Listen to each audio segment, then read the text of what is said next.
सातारा जिल्हा परिषदेत अध्यक्ष उपाध्यक्ष निवड प्रक्रियेदरम्यान गोंधळाची परिस्थिती निर्माण झाल्याची माहिती समोर आली। या गोंधळात मंत्री शंभूराज देसाई यांच्यासोबत धक्काबुक्की झाल्याचा दावा केला जातोय। मिळालेल्या माहितीनुसार जिल्हा परिषद इमारतीत सदस्यांना सभागृहात आणताना तणाव वाढला। काही वृत्तांमध्ये झटापटीत मंत्री शंभूराज देसाई यांच्या हाताला दुखापत झाल्याचं म्हटलंय। दरम्यान काही सदस्यांना जबरदस्तीने नेल्याचा आरोपही करण्यात आलाय।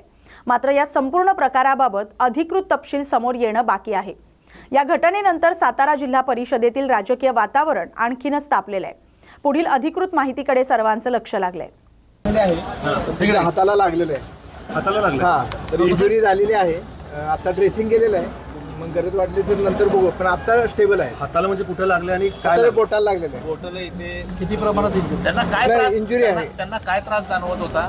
नाही ऍक्च्युली आता मी ड्रेसिंग करायला आलो होतो। बरं. त्यांना जखम बघितली, fracture ड्रेसिंग आहे? केली। फ्रॅक्चर नाही वाटत, पण नंतर आपण ड्रेसिंग एक्सरे करून घेऊया। पण आता तरी जखम ड्रेसिंग केलेली आहे आणि स्टेबल आहे। कशामुळे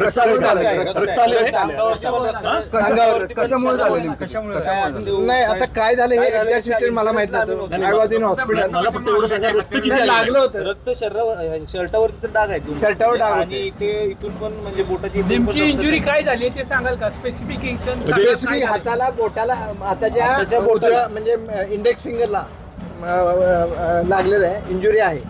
फक्त कशामुळे झालं हे आपण आता सांगू शकत नाही। ब्लड प्रेशर हायर साईडला गेलं। ब्लड प्रेशर वाढलं होतं, रक्त तर आले। रक्त आलं होतं। आता काय परिस्थिती आहे त्यांची? आता स्टेबल आहेत। ब्लड प्रेशर आता थोडं स्टॅबिलाइज केलेलं आहे। नाही, तुम्ही डॉक्टर आहात, अशा ज्यावेळेस घटना होतात, असं ज्यावेळेस बरोबर, लागतं, बरोबर. रक्त येतं, तर त्यावेळेस काहीतरी मोठं घडलेलं असतं, त्याच्यामुळेच रक्त येऊ शकतं। होऊ शकतं काहीतरी मोठं घडलेलं आहे। होऊ शक्यता आहे। Yes.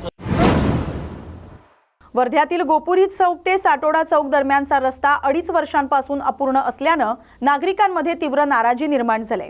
कंत्राटदार आणि सार्वजनिक बांधकाम विभागाच्या विरोधात आता नागरिकांनी जनआक्रोश व्यक्त करत रास्ता रोको आंदोलन सुरू केलंय, हाक दिली आहे। आलोडी येथील मोठ्या पुलाजवळ इथं आंदोलन करण्यात येत आहे। साटोडा, आलोडी, नालवाडी आणि महाकाळ परिसरातील नागरिकांना ये-जा करण्यासाठी मोठा त्रास होत असून अनेक अपघात या रस्त्यावर झालेत।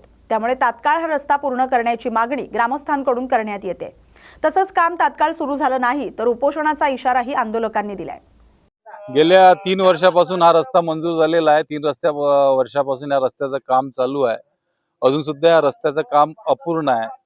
2 जण मृत्युमुखी पडलेले आहे या खराब रस्त्यामुळे। किरकोळ अपघात होऊन किंवा मार, डोक्याला मार, आताही 2 जण सेवाग्रामच्या आयसीयूत भरती आहे। आणि धुळीचा त्रास, अपघात अनेक दिवसापासून या रस्त्याचं काम होऊ राहिलेलं नाही आहे। आणि प्रशासन निगरगट्ट आहे की अनेक अप्लिकेशन, अनेक निवेदन सुद्धा देऊन हा रस्ता चालू करण्यात आलेला आहे। कोणतीही भीती या ठेकेदाराला, प्रशासनाला नाही आहे। हा रस्ता त्वरित काम चालू करावं, नाही तर अन्यथा या रस्ता सुरळीत करून द्यावा, जेणेकरून लोक हे चांगले करतील त्याकरता हे आंदोलन करण्यात आलेलं आहे। यानंतर जर हा रस्ता जर केला नाही तर ह्या आंदोलनाची दिशा फार बदलेल आणि त्याचा त्रास प्रशासनाला होईल। कारण की हे शांतता मार्गाने आता आंदोलन करण्याचा निर्णय घेतला आहे। हे आंदोलन येणाऱ्या काही दिवसात 5ही गावाचे नागरिक जमा होऊन, या रस्त्याने जाणारे जमा होऊन येथे रस्ता रोको मोठ्या प्रमाणात करण्यात येईल। आणि हा रस्ता त्वरित जर चालू केला नाही तर ह्या आंदोलनाची दिशा पूर्णपणे ही वेगळ्या पद्धतीने बदलेल, याची नोंद प्रशासनाने घ्यावी। 2.5 वर्षापासून हा रोड सँक्शन झालेला आहे। आमच्याकडे वर्क ऑर्डर सुद्धा आहे। या कामाची मुदत वर्क ऑर्डर फक्त 1 वर्षाची आहे। मागील 2.5 वर्षापासून हा रोड फक्त 300 ते 400 मीटर झालेला आहे। याच्यामध्ये आमच्या इकडल्या बऱ्याच लोकांचे ऍक्सिडेंट सुद्धा झाले आहे। काही लोकांचे पाय निकामी झाले आहे। यामध्ये 2 लोकांचा मृत्यू सुद्धा झालेला आहे। याच्यामध्ये सार्वजनिक बांधकाम विभाग हे कुठेतरी कमी पडत आहे आणि यांची ठेकेदारावर काही वचक नसल्यामुळं हा रोड इथे थांबलेला आहे।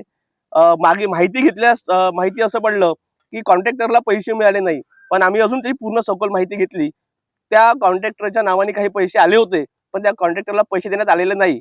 हे संबंधित बांधकाम विभागाची चुकी असल्यामुळं किंवा त्यांचे काही व्यवहारामुळं ह्या अडचणी इथं निर्माण झालेल्या आहे। त्याच्यामुळे आमच्या गावातल्या सातोडा, आलोडी, महाकाळ, दत्तपूर, नालवाडी या सर्व गावाच्या लोकांना त्रास सहन करावा लागत आहे।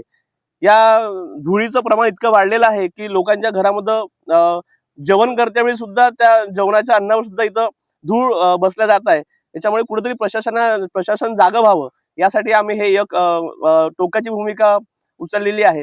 आम्ही कंटिन्यू जोपर्यंत रोडचं काम चालू होणार नाही किंवा जोपर्यंत ठोस भूमिका शासन म्हणजे प्रशासन घेणार नाही तोपर्यंत आम्ही हे उपोषण सोडणार नाही. यानंतर समजा हा जर रोड चालू झालेला नाही तर आम्ही 3 ते 4 दिवसामध्ये सार्वजनिक बांधकाम विभागासमोर उपोषण केल्याशिवाय आमच्याकडे मार्ग उरणार नाही. आणि इथं असणारे बरेच आमचे आलोडी, सातोडा, दत्तपूर, नालवाडी, महाकाळ हे लोक आहेत. आम्ही सर्व लोक तिथं हे आंदोलन करून व काही लोक उपोषण करेन. जोपर्यंत काम चालू होणार नाही तोपर्यंत आम्ही उपोषण सोडणार नाही, हा आमचा निर्धार ठरलेला आहे. वारंवार आम्ही म्हणजे 1-2दा मंत्री महोदयांना आम्ही दिलेला आहे. त्यांनी सुद्धा संबंधित कॉन्ट्रॅक्टरला, विभागाला याची माहिती दिलेली आहे.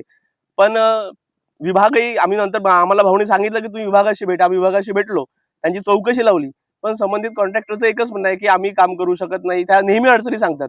याच्यासोबतचे काही बाकी रस्ते होते, हे रस्ते झाले आहे. आमचा रस्ता राहिलेला आहे. आमची एकच मागणी आहे की लवकरात लवकर हा रस्ता आमचा करण्यात यावा. त्याच्यामुळे आमच्या इकडे लोकांना जाण्या येण्याची सुविधा आणि अडचणी ह्या दूर होईल. एवढंच या विषयावर बोलू शकतो. कंत्राटदाराला ब्लॅकलिस्ट करा असं आम्ही म्हणतोच आहे. आम्ही 18 तारखेला बांधकाम विभागामध्ये गेलो असता आम्ही माहिती घेतली. साहेबांनी म्हटलं की याच्यावर आपण दंड चालू केलेला आहे. पण जेव्हा आम्ही सखोल माहिती त्याच विभागातून घेतली तर त्यांचा कुठेही दंड लागलेला नव्हता. त्यानंतर आमच्या बरंच त्या विषयासाठी चर्चा झाली. साहेबांचं म्हणणं होतं की बस तुमचं 2 दिवसामध्ये काम चालू करतो. आम्ही सगळ्यांना सांगितलं की 2 दिवसात काम चालू करा की नका करू. 20 तारखेला आम्ही आमचं आंदोलन करणार आहे. आज आम्ही आंदोलन करत आहे. जोपर्यंत रोड चालू होणार नाही तोपर्यंत आम्ही हे आंदोलन सोडणार नाही. ही आमच्या गावातल्या सर्व नागरिकांची ठोस भूमिका आहे. अकोला जिल्ह्यातील परतूर तालुक्यातील मळसूर इथं जोरदार वादळी वाऱ्यामुळे शेतकऱ्यांचं मोठं नुकसान झालेलं आहे. तर पपई पिकासह कांदा बियाणांचं मोठ्या प्रमाणात नुकसान झाल्याची माहिती समोर आली आहे. वाऱ्याचा वेग अधिक असल्यानं पिकं आडवी झालेत. शेतकऱ्यांचं मोठं आर्थिक नुकसान झालंय आणि याशिवाय वादळामुळे वीज पुरवठा देखील खंडित झालाय. काल रात्रीपासून संपूर्ण परिसरात लाईट बंद आहे.